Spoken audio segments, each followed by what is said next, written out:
Antes de empezar, quiero mandar un saludo especial a el Edelkill, seguidor leal de mi Twitch. ¿Qué tal, Bronies y Pegasisters? Como sabrán, My Little Pony es una franquicia que ha abarcado años y décadas de trayectoria. Y actualmente podemos decir que en cuanto a manejar una sola continuidad va para 2 décadas en ello, algo que muy pocas franquicias logran obtener. Y algo que dichas franquicias tienen en común es que inevitablemente por su longevidad es bastante común que lleguen a olvidar elementos narrativos que alguna vez fueron importantes, pero tarde o temprano resulta que no hay ni rastro de ellos. Y obviamente una franquicia cuya prioridad no es precisamente la continuidad como lo es My Little Pony, es claro que iba a dejar de lado varios de estos elementos. Por ese motivo, vamos a continuar con esos elementos narrativos de My Little Pony, que parecían ser importantes y consistentes en un inicio, pero luego de un tiempo fueron olvidados. Mi nombre es Chris y si gustan ver la primera parte de este video, podrán verlo en mi canal, que estará en la descripción de este mismo. Por lo que sin más, comencemos. Y para continuar con nuestro top, seguimos con Equestria Girls, con un elemento todavía más desaprovechado que un romance,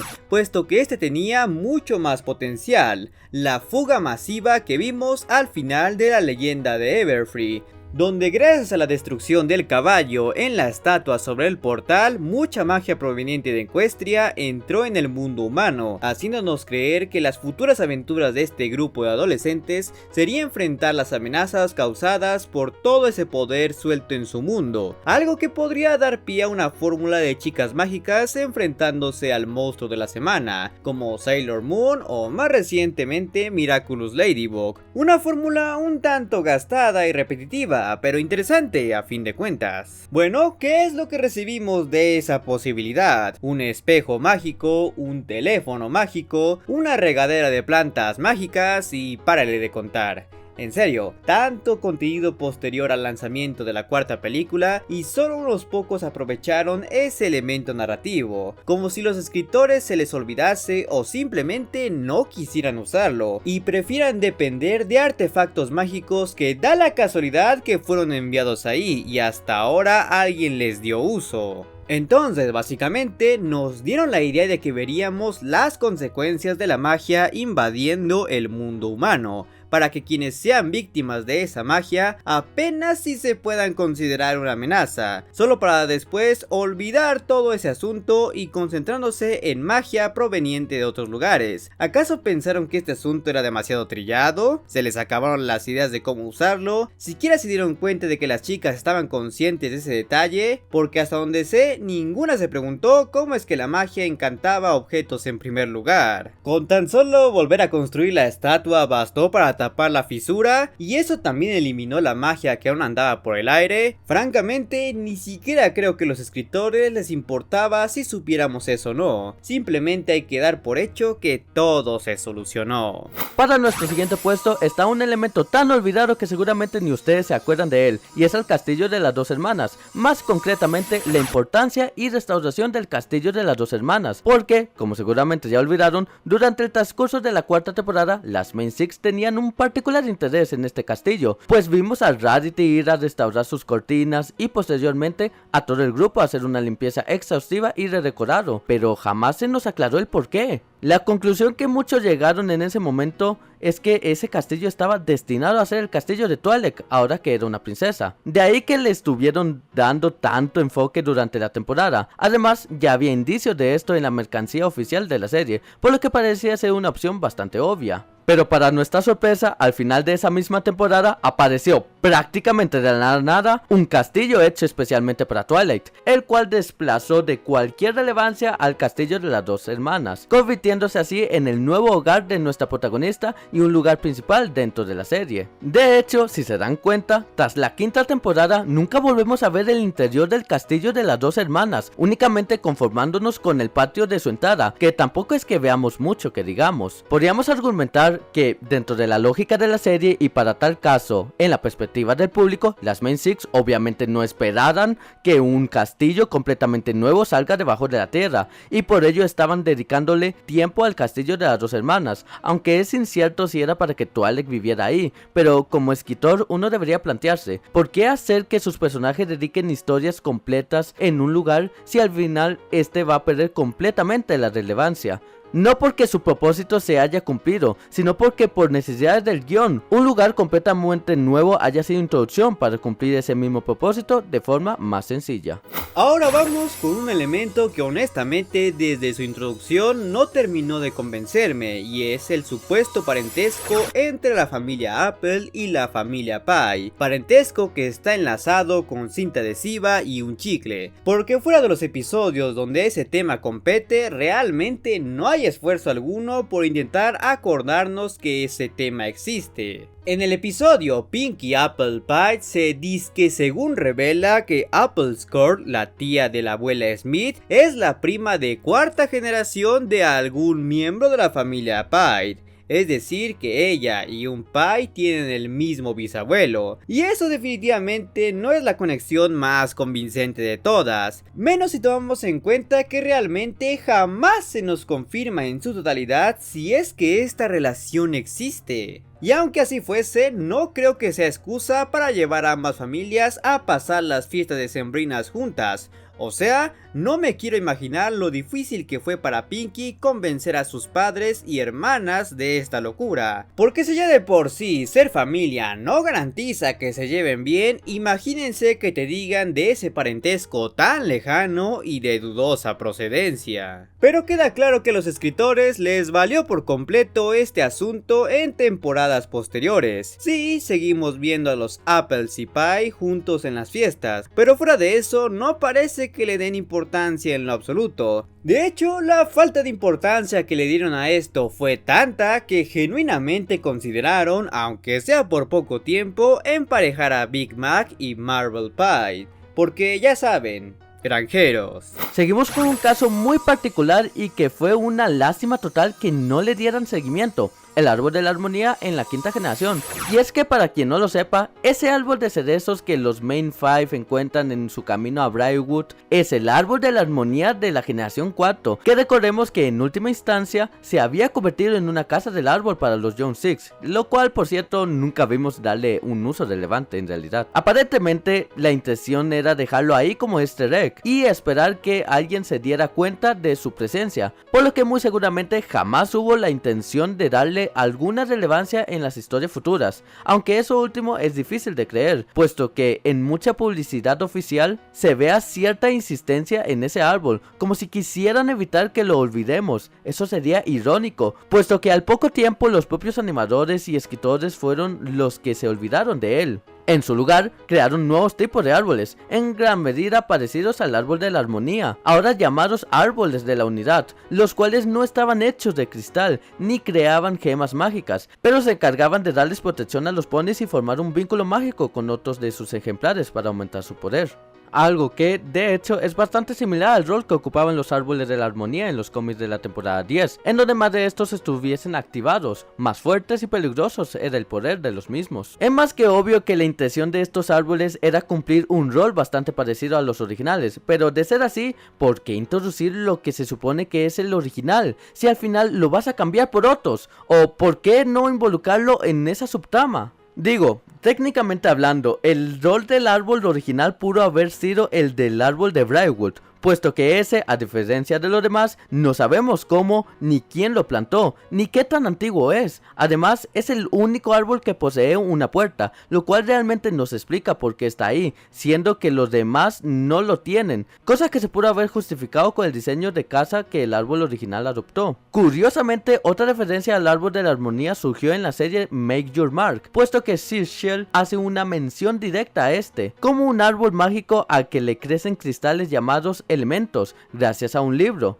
donde, por cierto, en la portada de dicho libro vemos que se encuentra ese árbol en la forma del cerezo, lo cual prueba que al menos en ese punto aún no se habían olvidado de este, pero parece que eso cambió en poco tiempo. En nuestro siguiente puesto tenemos uno de esos casos de cliffhanger que nunca se resuelven, y es el de Chrysalix liberándose de su prisión de piedra al final de la temporada 10. Para quien no lo sepa, la historia de los 3 villanos no terminó con estos convertidos en piedra al final de la temporada 9. Al menos no es eso lo que parece, ya que existe una serie de cómics denominados como temporada 10, los cuales están ambientados un par de meses después de la temporada 9. Y en donde en el último panel del último número se nos revela que la estatua donde estos villanos estaban encerrados empezaba a fracturarse. Específicamente hablando, la zona donde se encontraba Chrysalix. Es incierto si los 3 llegaron a liberarse, pero al menos tenemos la certeza de que Chrysalix para este punto ya estaba libre, pero jamás llegamos a ver las consecuencias de eso, o siquiera si algún personaje estaba consciente de ello, principalmente porque no hubo muchas historias que le sigan a esta, y hay que tener en cuenta que esto ocurre mucho antes de los eventos del último problema, donde tampoco tenemos algún indicio de la presencia de Chrysalix o si esta fue atrapada nuevamente.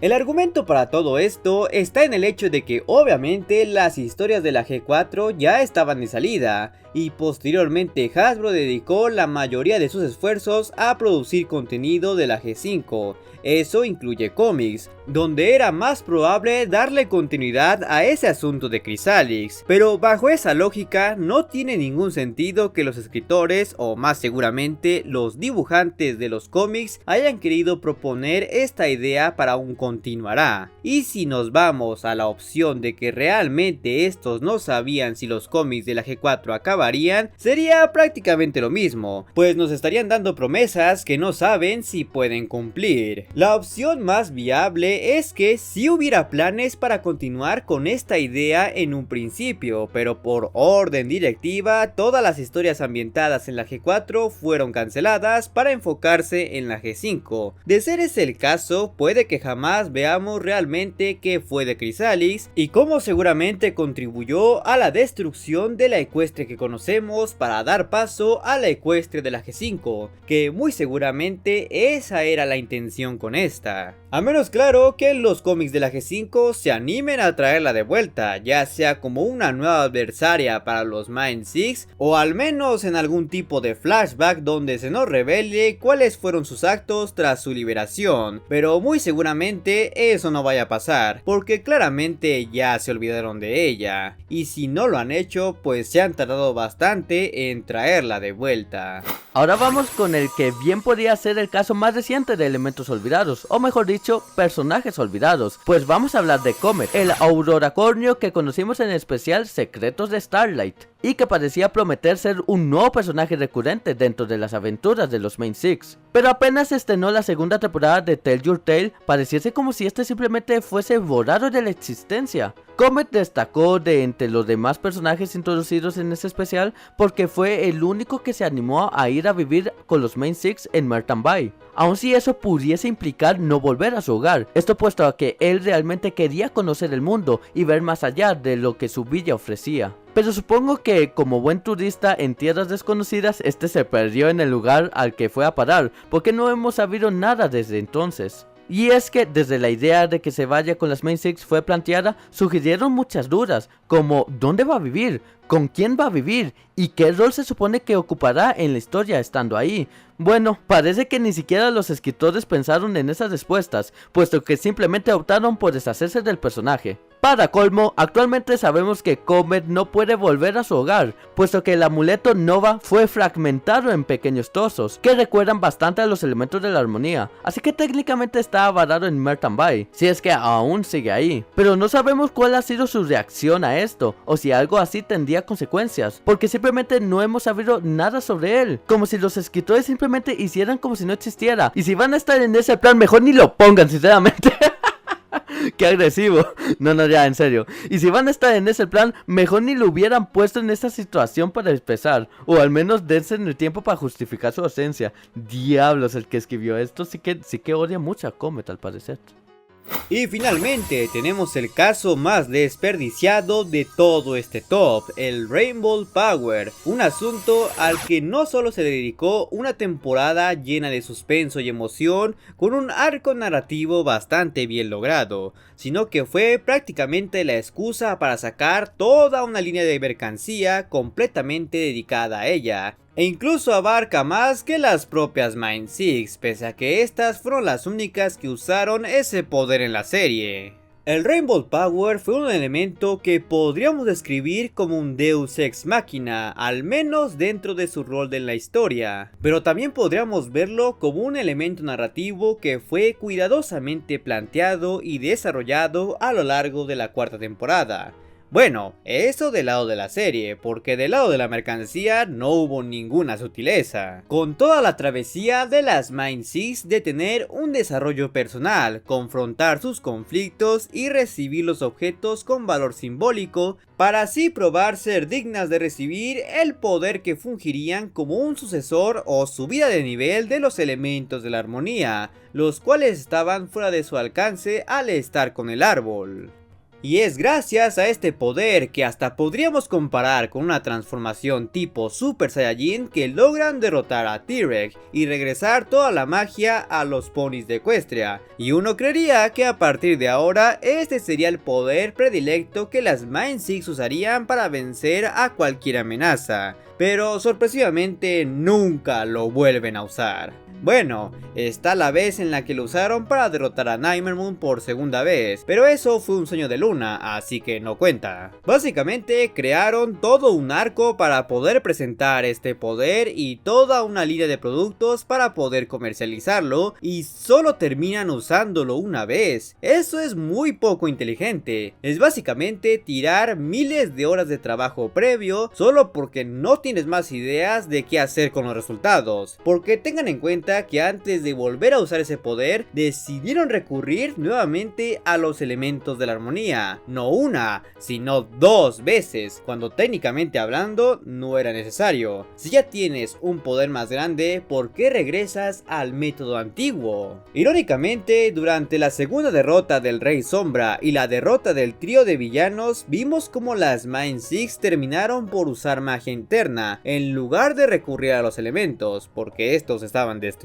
lo que esencialmente es lo mismo que el Rainbow Power, pero por alguna razón no adoptaron la forma que este les da, y no es que les hubiera hecho falta una justificación para ello. ¿Será acaso que la línea de juguetes haya vendido tan poco como para no recurrir a esta otra vez? Puede que esa sea la razón, porque de lo contrario no me imagino por qué olvidarse por completo de una idea que claramente le metiste mucho trabajo de planteamiento. Y como un último detalle a tener en cuenta, parece que la G5 está intentando realizar una idea parecida, puesto que en el especial vimos como Izzy adopta brevemente una forma del tipo arcoiris al fragmentarse el amuleto Nova, y aunque es incierto si el resto del elenco principal tendría una transformación parecida, no me sorprendería que así fuese. Por lo que podríamos llegar a ver en algún punto una versión de la G5 del Rainbow Power, pero lo más seguro es que termine de la misma forma, un solo uso y al olvido.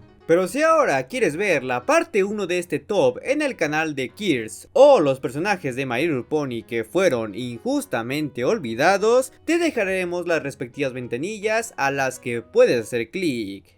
Y como siempre, quiero agradecerles a todos los suscriptores que se han convertido en miembros del canal y a mis suscriptores en Twitch. Así que si todavía no se suscriben, háganlo. Y recuerden también tocar la campanita para recibir todas las notificaciones cada vez que haya un nuevo video. ¡Adiós! Recuerden, amigos, casco al corazón.